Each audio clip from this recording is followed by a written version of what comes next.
Welcome back to another heartwarming episode of your weekly dose of Happy Pill. I am your host, Marsha, and today's episode, this holds a special place in my heart. This episode is dedicated to all the incredible mothers out there who have shown massive strength and resilience in the face of mental health challenges. So, throughout this episode, I'll take you through practical strategies and insights to help you overcome these challenges. I'll also be sharing the importance of taking care of yourself and seeking support from your loved ones or online communities. You will also be gaining valuable tools to conquer self doubt and find strength in your role as a mother. And by the end of this episode, you will have a deeper understanding of your emotions and needs, and you'll be prepared with practical tips to prioritize your mental and emotional well being. And this topic is incredibly meaningful to me because I, for one, have faced my own struggles, and I truly believe that these strategies can make a significant difference in your life as it did on mine. And I'm so excited to share them with you. And you know what? This episode isn't just for the mothers themselves, but it is also if you have a mother, or if you know a mother, a partner, a friend, or a family member who has endured the trials and hardships of motherhood while battling their own mental and psychological battles.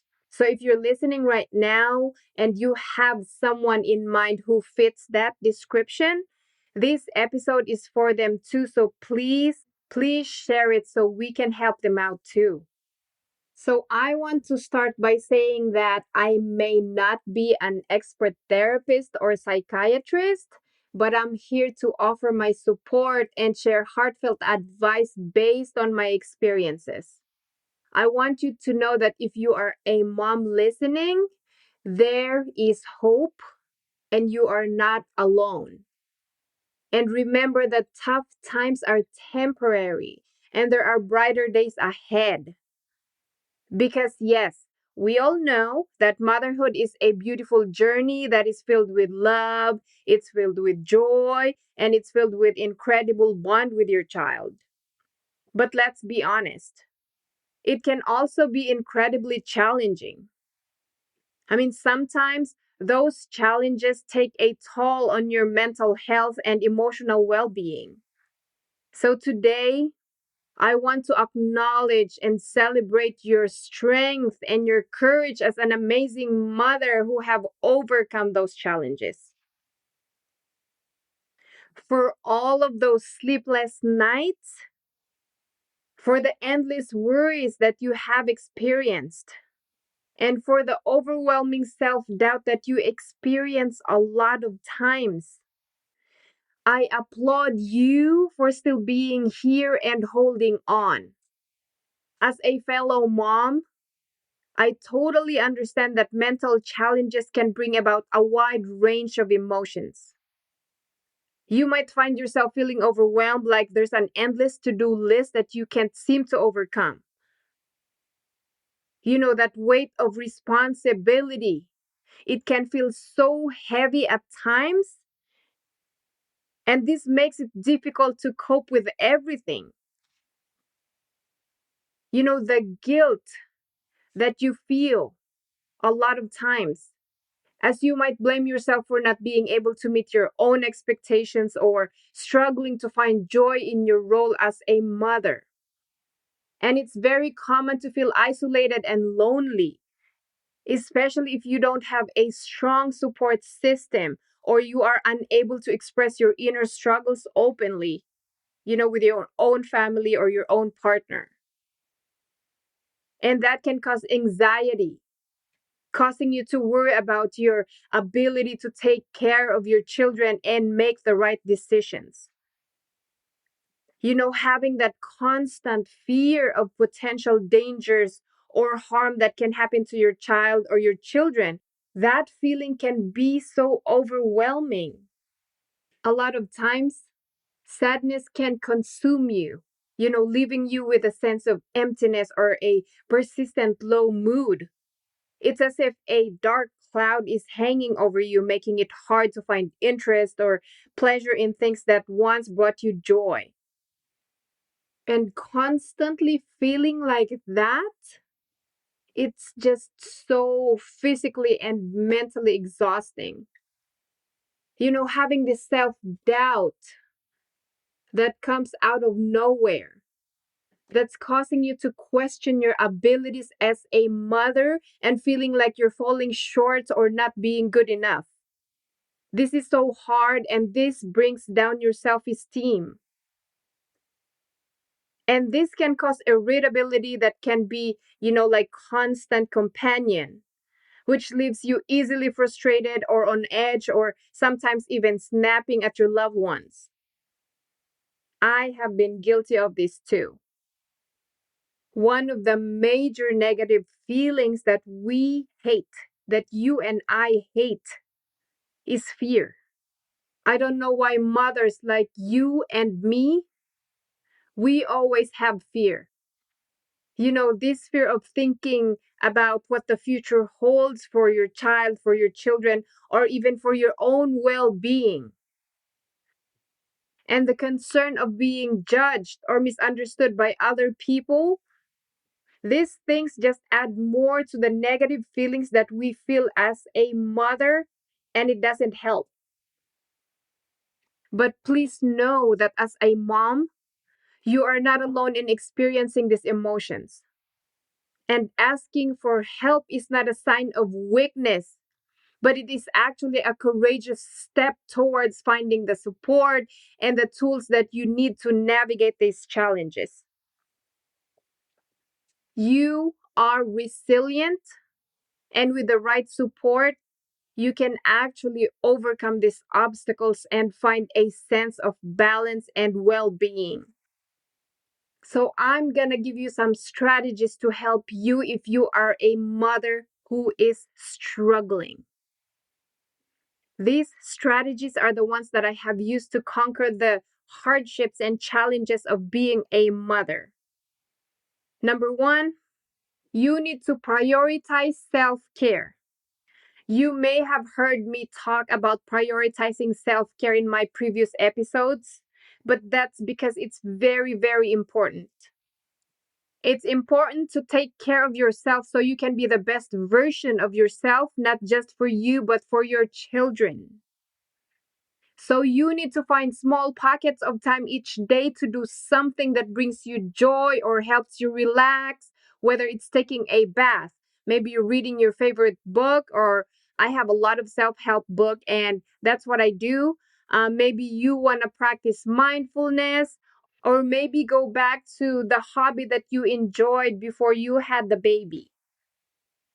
So for me, what I did to prioritize my self care was I would spend 10 to 15 minutes in the morning and afternoon, when the baby's asleep, and I would walk around our neighborhood just to, change my environment, just to go out there and take a breather. And a lot of times, too, I would do guided meditation for positivity because for some reason I would be feeling so sad that I can't even explain why. Then, number two, you need to reach out for support. Talk to your loved ones or your friends, or maybe join support groups where you can connect with other moms who might be experiencing similar challenges like you. A lot of times when you share your thoughts and feelings, this can actually provide a sense of validation and relief. And always remember that you don't have to go through this alone. Like for me, I'm so happy that my husband has always been supportive of me through my journey of motherhood.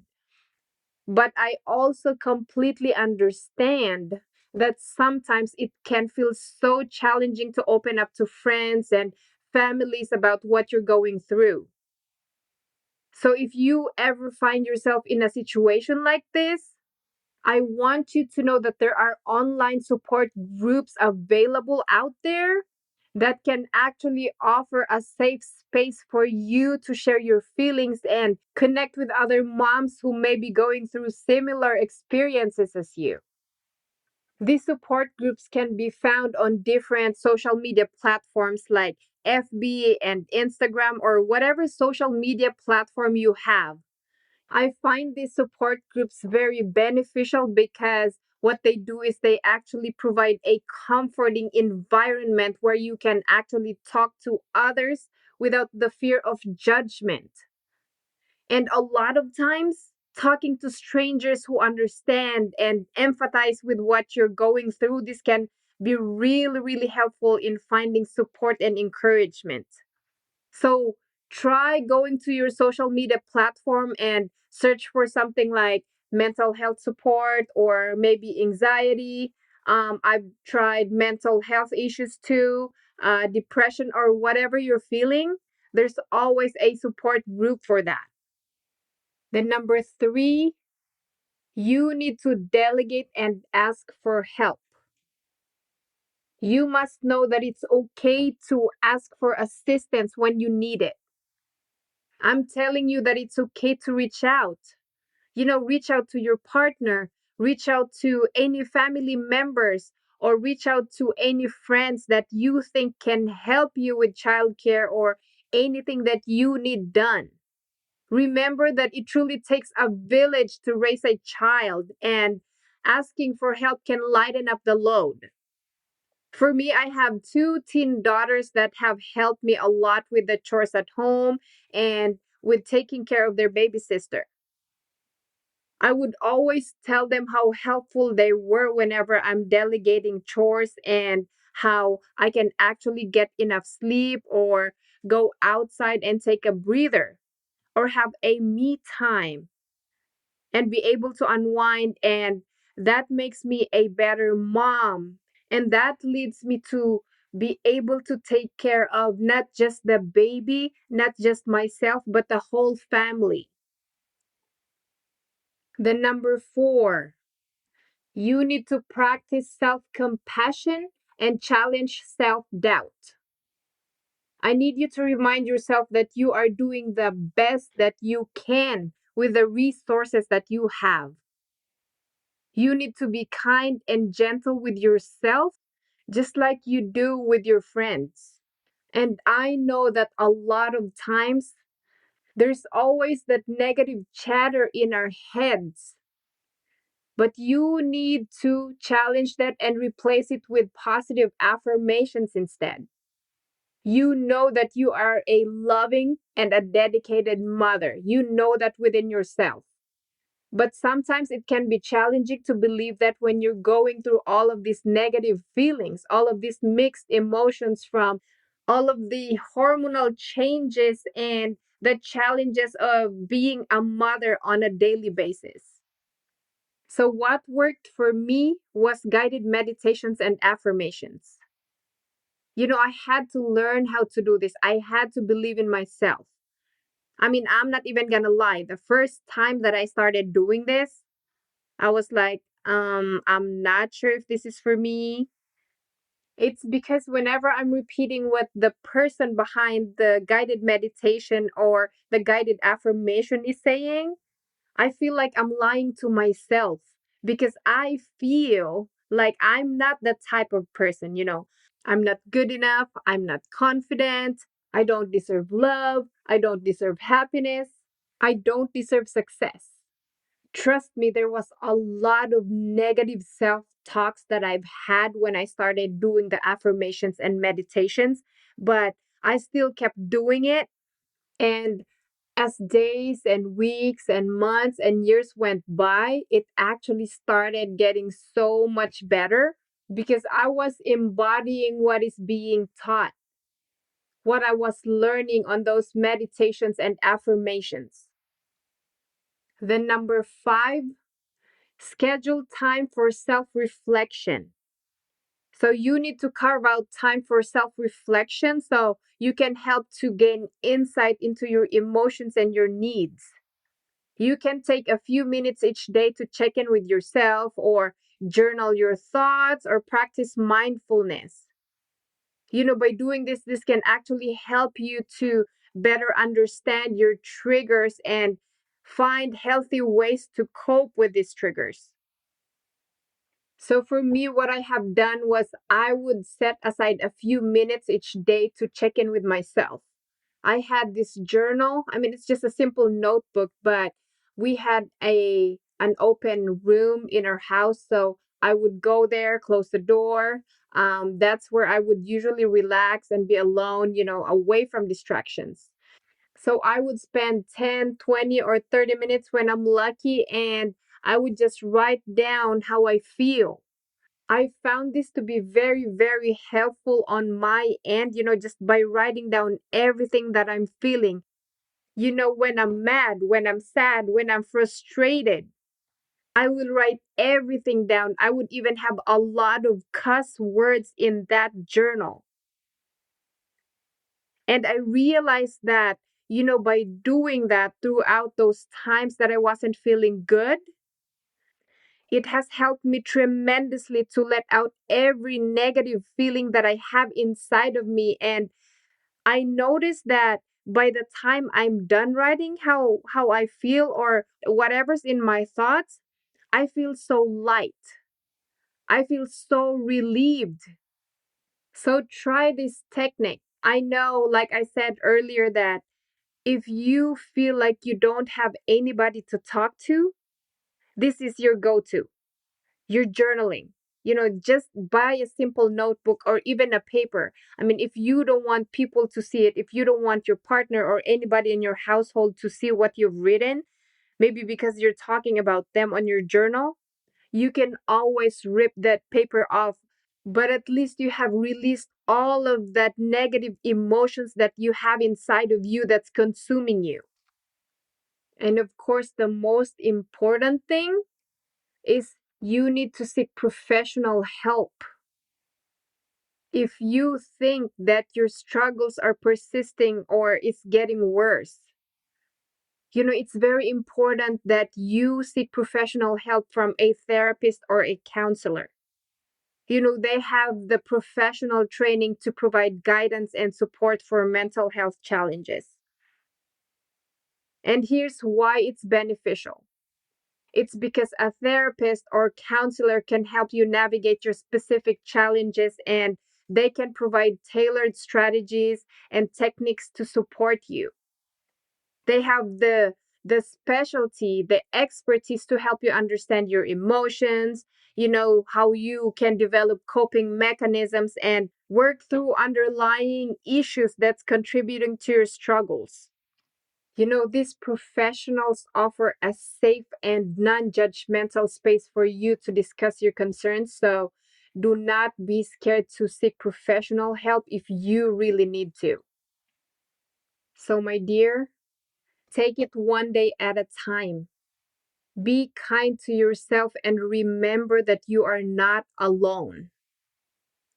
Okay, as you celebrate Mother's Day and Mental Health Awareness Month, please remember that your mental well being matters. And by prioritizing your own happiness and taking the necessary steps towards healing, you can really become an even stronger and more resilient mother for your children. What if you change your perspective to find happiness in the ordinary moments of motherhood? Even when things are tough, by focusing on the joy and love that come with being a mom. What if you made the most of tough times by finding creative solutions and embracing your resourcefulness as a mom? What if you found your inner strength as a mother in the deep love and dedication that you have for your children?